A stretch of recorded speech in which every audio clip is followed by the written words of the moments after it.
మాజీ మంత్రి బాలినేని శ్రీనివాసరెడ్డి రాజీనామా చేశారు. ఈ మేరకు జగన్ కు ఆయన రాజీనామా లేఖ పంపించారు. కొన్నాళ్లుగా అధిష్టానంపై బాలినేని అసంతృప్తిగా ఉన్నారు. కొన్ని కారణాలతో రాజీనామా చేస్తున్నట్లు బాలినేని ప్రకటించారు. విలువలు నమ్ముకొని 5 సార్లు ఎమ్మెల్యేగా గెలిచానన్నారు బాలినేని. రేపు పవన్ కళ్యాణ్ తో భేటీ కానున్నారు బాలినేని శ్రీనివాసరెడ్డి.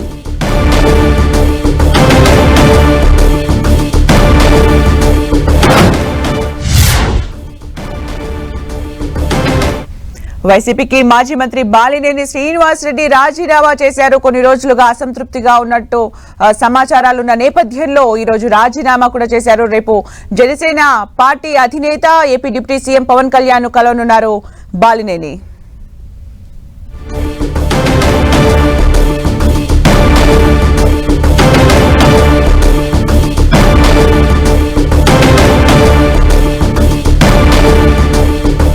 వైసీపీకి బిగ్ షాక్ అని చెప్పొచ్చు.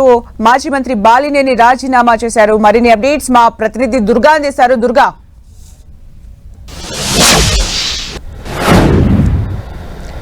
సుమంత్ర, చాలా కాలంగా బాలినేని ఎపిసోడ్ అనేది జరుగుతూనే ఉంది. ఈ నేపథ్యంలో ఆయన కొద్దిసేపటి క్రితం రాజీనామా చేస్తూ ఆ లేఖని వైఎస్ జగన్కి కూడా పంపించినటువంటి నేపథ్యంలో ఇప్పుడు ఆ ఎపిసోడ్కి ఫుల్ స్టాప్ పడిందని చెప్పాలి. ఎందుకంటే బాలినేని శ్రీనివాసరెడ్డి అటు మంత్రిగా ఉన్నప్పటి నుంచి కూడా అసంతృప్తి వ్యక్తం చేశారు. తర్వాత మంత్రి పదవి పోయిన తర్వాత కూడా అసంతృప్తి వ్యక్తం చేశారు. తర్వాత ఎన్నికల ముందు సీటు విషయంలోనూ సీట్ల ఎంపిక విషయంలో కూడా ఆయన అసంతృప్తి వ్యక్తం చేశారు. అప్పుడు కూడా అనేక సార్లు బొజ్జగింపులు, అలాగే సర్ది చెప్పడాలు ఇవన్నీ పూర్తయిన తర్వాత ఇప్పుడు మళ్ళీ ఎలక్షన్ తర్వాత కూడా ఆయన మరోసారి అసంతృప్తి వ్యక్తం చేయడం, ఇప్పుడు తాజాగా రాజీనామా చేశారు. అయితే రాజీనామా చేస్తూ ఒక లేఖను కూడా వైఎస్ జగన్కి పంపించడం జరిగింది. ఈ లేఖలో కొన్ని విషయాలను ప్రస్తావించారు. ముఖ్యంగా తాను 5 సార్లు ఎమ్మెల్యేగా గెలిచానని, అలాగే 2 సార్లు మంత్రిగా పనిచేసినటువంటి ఎక్కడ కూడా విలువలకి చెడ్డ పేరు తీసుకురాకుండా పనిచేశానంటూ కూడా బాలినేని ఈ లేఖలో చెప్పడం జరిగింది. రాజకీయాలు వేరు, అలాగే బంధుత్వం వేరు. బంధుత్వం అయితే వైఎస్ కుటుంబంతో ఉంది, కానీ రాజకీయాలు వేరు. కాబట్టి వైఎస్ జగన్ తీసుకున్నటువంటి కొన్ని నిర్ణయాలను కూడా నేను వ్యతిరేకించానంటూ కూడా బాలినేని లేఖలో చెప్పుడా రావడం జరిగింది. అయితే ఎలాంటి మొహమాటాలకు పోకుండా ఈ కొన్ని విషయాల్లో కూడా వైఎస్ జగన్ నిర్ణయాలను వ్యతిరేకించి ఆయనకి నేరుగా చెప్పడం జరిగిందంటూ కూడా లేఖలో బాలినేని చెప్పడం జరిగింది. అయితే అంతిమంగా ప్రజా తీర్పు ఏదైతే ఉంటుందో ఆ తీర్పును ఖచ్చితంగా అందరూ గౌరవించాలి. కాబట్టి ఆ తీర్పును గౌరవించి నేను ప్రస్తుతం అయితే నిర్ణయం తీసుకున్నాను. దీంతోపాటు ప్రజా నాయకుడికి ఏదైతే ప్రజా జీవితంలో ఉన్నటువంటి రాజకీయ నాయకులందరూ కూడా ప్రజలందరికీ కూడా ఆదర్శంగా ఉండాలి. కాబట్టి ఏదైతే బూతులు తిడుతూ కొంతమంది మాట్లాడుతున్నారో వాటన్నిటికీ కూడా నేను వ్యతిరేకం. కానీ ముందు నుంచి కూడా నేను హుందా అయిన రాజకీయాలే చేశాను, ఎప్పుడు కూడా హుందాగానే రాజకీయాల్లో ఉన్నానంటూ కూడా బాలినేని ఈ లేఖలో చెప్పడం జరిగింది. ముఖ్యంగా కారణాలు లక్షల మంది ప్రజలు మనల్ని పూర్తిగా విశ్వసిస్తారు. కాబట్టి వాళ్ళకు ఎక్కడా కూడా వాళ్ళ నమ్మకాన్ని వమ్ము చేయకుండా పనిచేయాల్సినటువంటి అవసరం కూడా ఉంటుందంటూ కూడా చెప్పుకుంటూ వచ్చారు. అయితే ఈ బాలినేని ఎపిసోడ్ అనేది వైఎస్ఆర్సీపీలో ఇప్పటిది కాదు, చాలా కాలంగా ఈ ఎపిసోడ్ అనేది కొనసాగుతుంది. ఎప్పుడు రాజీనామా చేస్తారు, ఎన్నికల ముందే బాలినేని రాజీనామా చేస్తారనేది ఒక ప్రచారం జరిగింది. దాదాపు రాజీనామా వరకు కూడా వెళ్ళిన తర్వాత నేరుగా వైఎస్ జగన్ రంగంలో దిగి బొజ్జగించే ప్రయత్నం చేశారు. తర్వాత ఎన్నికలయ్యాయి. ఎన్నికల తర్వాత కూడా బాలినేని అసంతృప్తి వ్యక్తం చేస్తూ వచ్చారు. ఇటీవలే జరిగినటువంటి మాక్ పోలింగ్ సంబంధించి లేదంటే కోర్టుల వ్యవహారంలో కూడా ఆయన కొన్ని కామెంట్ చేశారు. ఆ సమయంలో నాకు పార్టీ సహకరించలేదనేది చాలా అసంతృప్తి మరింత పెరిగింది బాలినేని కానీ చెప్పొచ్చు. అయితే ఈ మొత్తం అనేక కారణాల నేపథ్యంలో బాలినేని అయితే ప్రస్తుతం వైఎస్ఆర్సీపీకి రాజీనామా చేశారు. ఇప్పుడు నెక్స్ట్ స్టెప్ ఏంటి బాలినేని అనే దానికి సంబంధించి కూడా ఇప్పుడు చర్చ అనేది మొదలైంది. అయితే జనసేన పార్టీలోకి బాలినేని శ్రీనివాసరెడ్డి వెళ్తారనేది దాదాపు ఖరారైపోయినట్టుగానే తెలుస్తుంది. ఎందుకంటే రేపు పవన్ కళ్యాణ్తో మంగళగిరి పవన్ కళ్యాణ్ క్యాంపు కార్యాలయం ఏదైతే ఉందో క్యాంపు కార్యాలయంలో బాలినేని శ్రీనివాసరెడ్డి సమావేశం కాబోతున్నారు. భవిష్యత్ కార్యాచరణ గురించి చర్చించబోతున్నారు. అయితే జనసేనలో పార్టీలో జాయిన్ అయిన తర్వాత ఏ విధంగా తన కార్యాచరణ ఉండబోతుందనే దానికి సంబంధించి కూడా రేపు ప్రకటించే అవకాశం కనిపిస్తుంది. ఎందుకంటే పవన్ కళ్యాణ్ కూడా బాలినేని విషయంలో చాలా సానుకూలంగా ఉన్నారు. ఎందుకంటే గతంలో ఎన్నికల ముందు కూడా వైఎస్ఆర్సీపీ నేతల్ని అలాగే వైఎస్ జగన్ని కూడా చాలా తీవ్రంగా విమర్శించే పవన్ కళ్యాణ్ బాలినేని విషయంలో కూడా చాలా సాఫ్ట్ కార్నర్తో మాట్లాడేవారు. బాలినేని లాంటి వ్యక్తులు వైఎస్ఆర్సీపీలో ఉన్నారు, మంచి వ్యక్తులు ఉన్నారు. బాలినేని నాకు చాలా సన్నిహిత పరిచయం కూడా ఉందంటూ కూడా అనేక సార్లు పవన్ కళ్యాణ్ సభల్లో సమావేశాల్లో కూడా ప్రస్తావించినటువంటి నేపథ్యం. బాలినేనికి పవన్ కళ్యాణ్కి మంచి రిలేషన్ ఉందనేది చాలా స్పష్టంగా మనకి అర్థమవుతుంది. ఈ నేపథ్యంలో వైఎస్ఆర్సీపీకి రాజీనామా చేసి ఎన్నికల ముందే బాలినేని శ్రీనివాసరెడ్డి జనసేనలోకి వెళ్తారనేది ఒక ప్రచారం జరిగింది. కానీ ఎన్నికల లో వైఎస్ జగన్ బుజ్జగించడం తర్వాత జరిగినటువంటి పరిణామాలు ఆయన వైఎస్ఆర్సీపీ నుంచే పోటీ చేశారు. అనుకున్నటువంటి సీట్లకు సంబంధించి రాకపోయినా కొంత అసంతృప్తితోనే ఆయన పోటీలోకి దిగినటువంటి నేపథ్యం. ఎన్నికల తర్వాత కూడా పూర్తిగా వైఎస్ఆర్సీపీ ఓటమి పాలైంది. జనసేన పార్టీ కూడా కూటమిలో ఉంది కాబట్టి కూటమి ప్రభుత్వం వచ్చింది. ప్రస్తుతం డిప్యూటీ సీఎంగా జనసేన అధినేత పవన్ కళ్యాణ్ ఉన్నారు కాబట్టి రేపు జనసేన అధినేత పవన్ కళ్యాణ్ని బాలినేని శ్రీనివాసరెడ్డి కలవబోతున్నారు. కలిసిన తర్వాత భవిష్యత్ కార్యాచరణకు సంబంధించి నిర్ణయం తీసుకోబోతున్నారు. అయితే రేపే జనసేన పార్టీలో జాయిన్ అవుతారా లేదంటే ఇంకొక డేట్ చూసుకుని జనసేన పార్టీలో జాయిన్ అవుతారా అనేది ఈరోజు సాయంత్రానికి తెలిసే అవకాశం అయితే ఉంటుంది. అయితే బాలినేని ఏం మాట్లాడతారనేది ఇప్పుడు ఆసక్తికరంగా మారింది. ఎందుకంటే సుదీర్ఘంగా వైఎస్ కుటుంబంతో ఉన్నారు.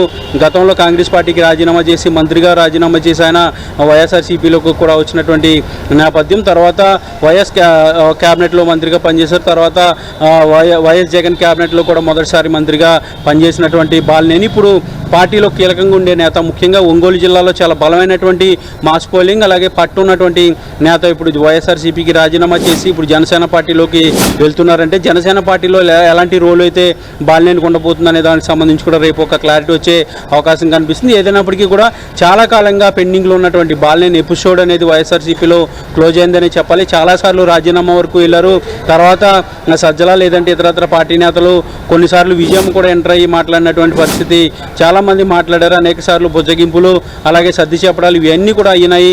ఇప్పుడు చివరిగా రాజీనామా వరకు వచ్చింది. రాజీనామా చేశారు. ఆయన లేఖను కూడా వైఎస్ జగన్కి పంపించారు. రేపు జనసేన పార్టీలో జాయిన్ అవుతారా లేదంటే కేవలం రేపు సమావేశం తర్వాత మరొక డేటు ఫిక్స్ చేసుకుంటారా అనేది కూడా ఈరోజు రాత్రికి తెలిసే అవకాశం కనిపిస్తుంది. ఏదైనప్పటికీ బాలినేని లాంటి సీనియర్ నేత వైఎస్ఆర్సీపీ నుంచి బయటికి వెళ్ళారు. ఒంగోలులో కాస్త పార్టీకి ఇబ్బందికరమైనటువంటి పరిస్థితులు వచ్చే అవకాశం కనిపిస్తుంది.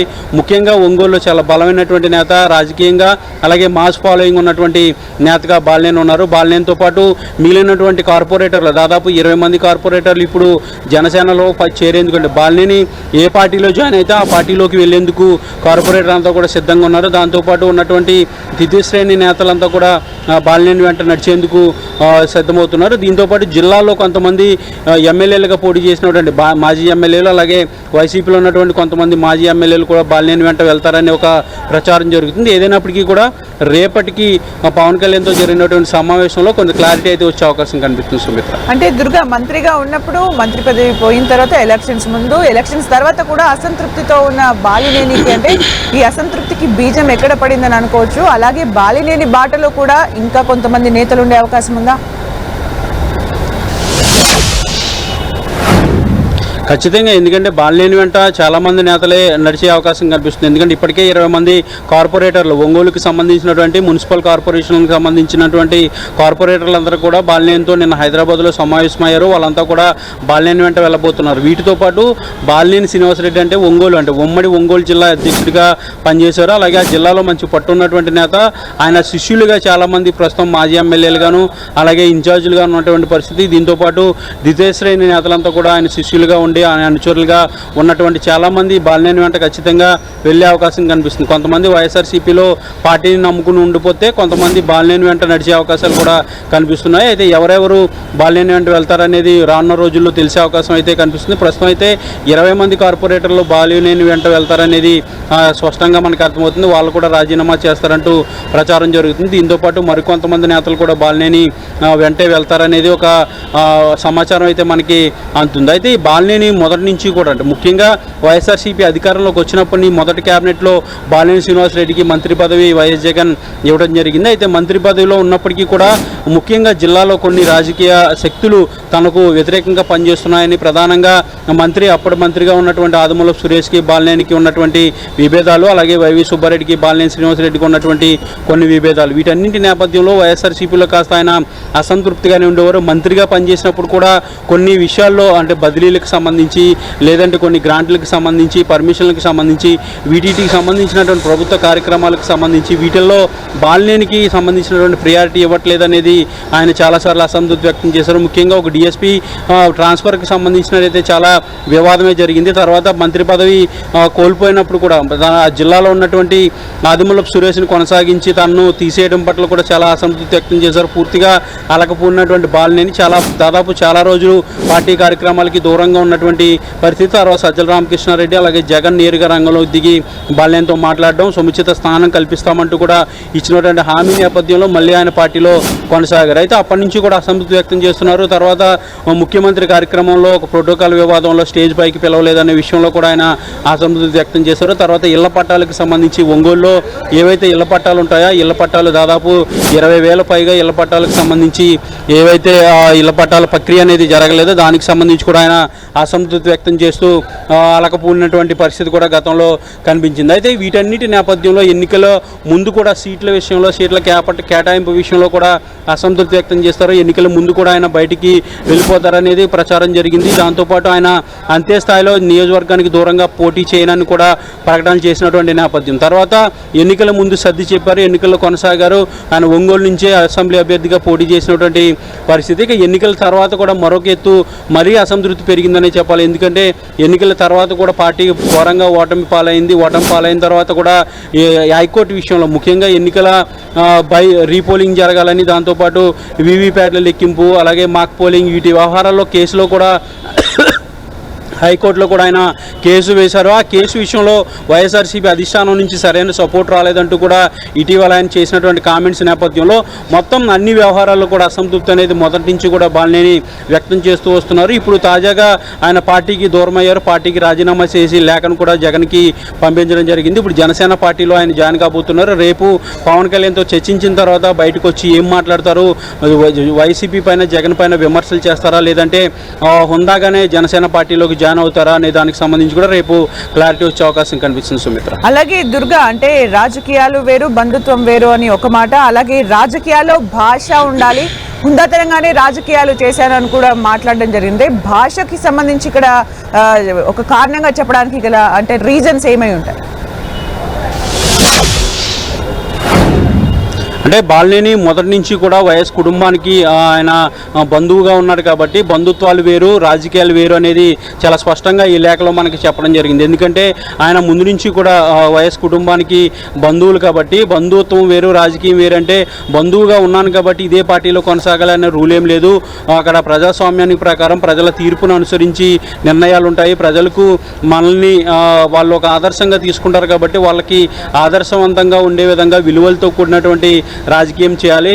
రాజకీయాలు చేసే విషయంలో విలువలు కాపాడే విషయంలో నేను బంధుత్వాన్ని కూడా లెక్క చేయనని ఒక అర్థం వచ్చేలా విధంగా ఈ లేఖనైతే బాలినేని రాయడం జరిగింది. బంధుత్వం వేరు రాజకీయం వేరు అంటే ఖచ్చితంగా బంధువులు కాబట్టి ఇదే పార్టీలో కొనసాగాలని రూల్ లేదు, నేను బయటికి వెళ్ళొచ్చు, ప్రజాస్వామ్యంలో బయటికి వెళ్ళే అవకాశాలు కూడా ఉంటాయంటూ కూడా ఆయన ఈ లేఖలో ప్రస్తావించినట్టుగా మనకి అర్థం చేసుకోవాలి. దీంతోపాటు భాషకు సంబంధించి కూడా, ఎందుకంటే రాజకీయ నాయకులు ప్రస్తుతం రాజకీయ నాయకులంతా కూడా భాష విషయంలో చాలా పట్టు కోల్పోతున్నారనే విమర్శలు అనేవి అన్ని పార్టీలకు సంబంధించిన నేతల మధ్య కూడా మనకి వినిపిస్తుంది. ముఖ్యంగా వైఎస్ఆర్సీపీలో ఉన్నటువంటి కొంతమంది నేతలు మాజీ మంత్రులు గతంలో మంత్రులుగా ఉన్నటువంటి కొంతమంది కూడా భాష విషయంలో అనేక విమర్శలు కూడా వచ్చినటువంటి నేపథ్యం. అయితే బాలినేని మాత్రం ఎప్పుడూ కూడా పరుష పదజాలంతో ఎక్కడ కూడా మాట్లాడలేదు. ఎప్పుడు కూడా ఆయన కేవలం సబ్జెక్టు మాత్రమే చెప్పేవారు కానీ ఎక్కడ కూడా ఎక్కువగా మాట్లాడినటువంటి సందర్భాలు లేవు. ముఖ్యంగా భాష విషయంలో నేను చాలా కంట్రోల్గా ఉంటాను, ఎందుకంటే రాజకీయాల్లో ఉన్నప్పుడు విలువలు అనేవి కూడా పాటించాలి, మనల్ని చాలామంది ప్రజలు ఆదర్శంగా తీసుకుంటారు కాబట్టి భాష విషయంలో చాలా పట్టు ఉండాలనే దానికి సంబంధించి కూడా ఆయన ప్రస్తావించడం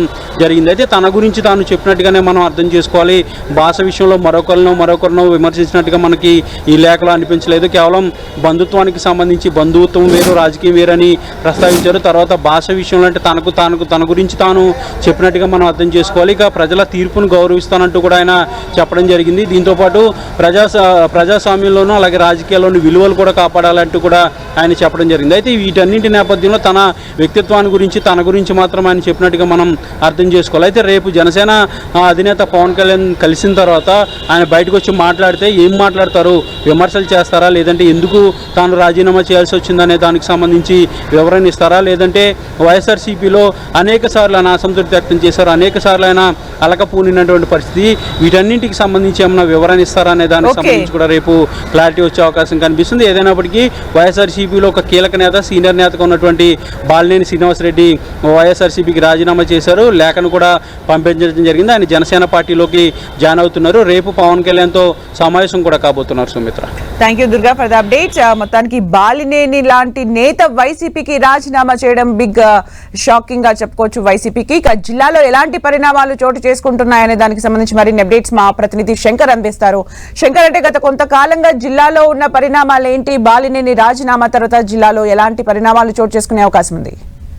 సుమిత్ర, బాలినేని వైసీపీకి రాజీనామా చేసి జనసేనలోకి ఖచ్చితంగా పోతాడనేటువంటి ఒక నికార్చైనటువంటి సమాచారం వైసీపీ అధిష్టానానికి ఉన్న నేపథ్యంలో అప్రమత్తమైంది. ఏదైతే ఎన్నికలకు ముందు పట్టుబట్టి కొన్ని సీట్లు అయితే బాలినేని ఎవరినైతే ఇప్పించుకున్నాడో అయితే ఎర్రగొండపాలెం గెలిచినటువంటి చంద్రశేఖర్ సంబంధించిన ఎమ్మెల్యే కావచ్చు, ఇటువంటి కొంతమంది నాయకుల విషయాల్లో, సో ఇటువంటి నాయకుల విషయాల్లో ఎవరైతే అనుమానాస్పదంగా అధిష్టానం అయితే భావించిందో వాళ్ళని తాడేపల్లికి పిలిపించడం జరిగింది. జగన్ నేరుగా ఎమ్మెల్యే చంద్రశేఖర్ తో కూడా మాట్లాడడం జరిగింది. సో బూచపల్లి సుభాష్ రెడ్డి కూడా మాట్లాడడం జరిగింది.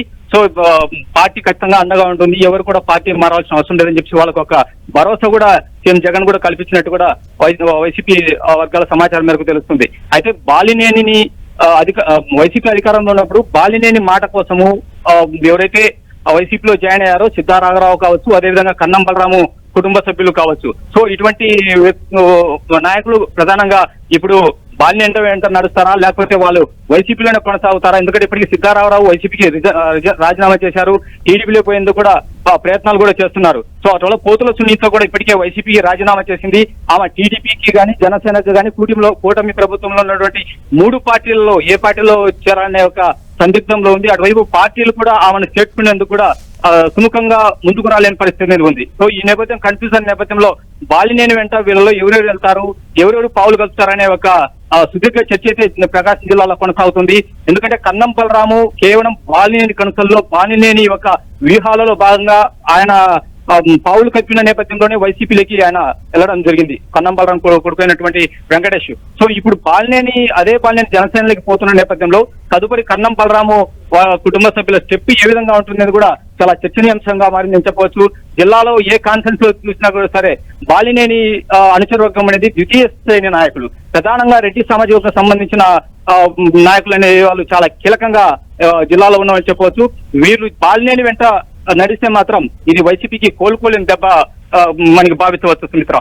అంటే శంకర్, బాలినేని ద్వారా వైసీపీలోకి చేరిన నేతలు ఒక రకంగా బాలినేనితో చర్చలు విఫలమో అసంతృప్తితోనే తను బయటకెళ్తున్న సందర్భంలో బాలినేని ద్వారా చేరిన నేతలతోని చర్చలు జరిపితే సానుకూల ఫలితాలు వచ్చే అవకాశం ఉందా? ఒకవేళ రాకపోతే వైసీపీకి మరో బిగ్ షాక్ అని అనుకోవచ్చా? ఖచ్చితంగా చెప్పవచ్చు. ఎందుకంటే కన్నం బలరామ కుటుంబం కూడా టీడీపీకి వెళ్ళడానికి కూడా కొన్ని టీడీపీ కూటమిలోని కొంతమంది కీలక నాయకులతో కూడా చర్చలు సాగిస్తున్నాడని ఒక చర్చ అయితే జిల్లాలో సాగుతుంది. అదేవిధంగా సిద్ధారావు కూడా త్వరలోనే టీడీపీకి వెళ్తాడని చెప్పేసి ఒక చర్చ అయితే సాగుతుంది. సో ఇటువంటి మంచి అంటే కీలకమైన నేతలు జిల్లాలో ఒక కీలకమైన నేతలు, ఇటువంటి నేతలు కనుక టీడీపీలోకి కూటమి ప్రభుత్వంలోకి వెళ్తే ఇది వైసీపీకి ఖచ్చితంగా కోలుకోలేని దెబ్బ. ఎందుకంటే ద్వితీయ శ్రేణి నాయకుల మీదే ప్రధానంగా వైసీపీ ఓటు బ్యాంక్ అయితే గ్రామీణ స్థాయిలో పటుత్వమైనటువంటి ఒక క్యాడర్ అనేది ఉంది. సో అటువంటి ద్వితీయ శ్రేణి నాయకులు ఇప్పుడు బాలినేని వెంట ప్రతి ఒక్క నియోజకవర్గంలో బాలినేని వెంట నడిస్తే మాత్రం ఇది చాలా కోలుకోలేని దెబ్బ. వచ్చే ఎన్నికల నాటి కూడా పరిస్థితులు చాలా తారుమారే అవకాశం ఉంది. కాబట్టి దీనిపైన వైసీపీ అధిష్టానం ఏ విధంగా అప్రమత్తం అవుతుంది, ఈ అనుచర వర్గాన్ని ఏ విధంగా కట్టడి చేయబోతుంది, నాయకులతో ఏ విధంగా చర్చలు కొనసాగిస్తుంది, వాళ్ళని ఏ విధంగా నిలుపుకుంటే దాన్ని బట్టే వైసీపీ పోయితనం కూడా ప్రకాశం జిల్లా ఆధారపడి ఉంటుంది. ఏదేమైనప్పటికీ బాలినేని మాత్రం వైసీపీకి రిజైన్ చేసి జనసేనలోకి పోవడం అనేది భారీగా దెబ్బని చెప్పవచ్చు. ఇప్పుడు ప్రకాశం జిల్లాలో ఉన్నటువంటి జనసేన నాయకులు కూడా ఏదైతే నియోజకవర్గ ఇన్ఛార్జీలు ఉన్నారో వారికి పూర్తి స్థాయిలో ఇప్పుడు ఒక బలమైనది ఇక్కడ బాలినేని రూపంలో వచ్చినట్టుగా వాళ్ళు ఇప్పటికే కూడా చర్చ కొనసాగుతుంది. సో ఒక జనసేన బలంగా పుంజుకునే అవకాశాలు అయితే పుష్కలంగా ఉన్నాయి సుమిత్ర. అలాగే జనసేనలోకి బాలినేని వెళ్లిన తర్వాత జిల్లాలో పరిణామాలు ఎలా ఉండబోతున్నాయి? ఒకవేళ న్యూస్ దానికి సంబంధించి కన్ఫర్మేషన్ వచ్చేస్తే కనుక, అంటే రేపు దానికి సంబంధించి ఎలా ఫెసిలిటేట్ చేస్తారు బాలినేనిని జనసేనలో అనే దానిపైన క్లారిటీ వస్తే జిల్లాలో పరిణామాలు ఎలా ఉంటాయి? ప్రధానంగా జిల్లాలో చూసినట్లయితే ఇంకా ఒక 3-4 నియోజకవర్గాలు జనసేనకు సంబంధించిన సామాజిక సమీకరణాల్లో భాగంగా జనసేనకు మంచి పట్టు ఉంది. గిద్దలూరు, అదేవిధంగా దర్శి, ఒంగోలు ఇటువంటి కాన్సెన్స్ లో సామాజిక సమీకరణాలు చూసినట్లయితే జనసేనకు మంచి పట్టు ఉంది. కానీ నియోజకవర్గాల్లో ఉన్నటువంటి ఏదైతే జనసేన ఇన్ఛార్జీలు ఉన్నారో బాలినేని లాంటి నేత ఒకరు కూడా ఆ పార్టీలో లేరు. సో ప్రజెంట్ ఇప్పుడు బాలినేని లాంటి కీలక నేత అదే వ్యూహాల్లో దిట్టైనటువంటి బాలినేని జనసేన పార్టీలోకి రావడంతో ఆ పార్టీకి పెద్ద బూస్ట్ అని చెప్పవచ్చు. ఎందుకంటే ఒకవైపు రియాజ్ జనసేన జిల్లా అధ్యక్షుడిగా కొనసాగుతున్నారు. సో ఈ నేపథ్యంలో బాలినేని కూడా జనసేనలో చేర్చుకోవడానికి అటువల్ల ఒప్పుకోవద్దని చెప్పి పవన్ కళ్యాణ్ కూడా పలు దఫాలుగా ఫిర్యాదు చేయడం జరిగింది. అయినా కూడా పవన్ కళ్యాణ్ కు బాలినేనికి ఉన్నటువంటి ఫ్రెండ్లీ పాలిటిక్స్ నేపథ్యంలో ఆయనను ఖచ్చితంగా జనసేనలోకి తీసుకోవడానికి జనసేన అధ్యక్షుడు పవన్ కళ్యాణ్ మొగ్గు చూపడంతో ఇప్పుడు జిల్లాలో జనసేన అధ్యక్ష పదవి అనేది కూడా ఒక చర్చ కొనసాగుతుంది. ఖచ్చితంగా బాలినేని జనసేనలోకి వచ్చినట్టు ఇంకా జిల్లా అధ్యక్ష పదవి కూడా ఆయనకే కట్టబెడతారు. కట్టబెడితే ఇంకా జిల్లాలో ఉన్నటువంటి జనసేన సైనికులతో పాటు ఏదైతే ఇన్ఛార్జీలు వీళ్ళలో ఒక నూతనోత్సాహము ఖచ్చితంగా వస్తుంది. తద్వారా అక్కడ బలంగా ప్రతి ఒక్క కాన్ఫరెన్స్ లో బలపడవచ్చు అనే ఒక సంకేతాలు అయితే ఆ జనసేన పార్టీలోకి ప్రస్తుతం అయితే కొనసాగుతున్నాయి. Thank you Shankar for the updates.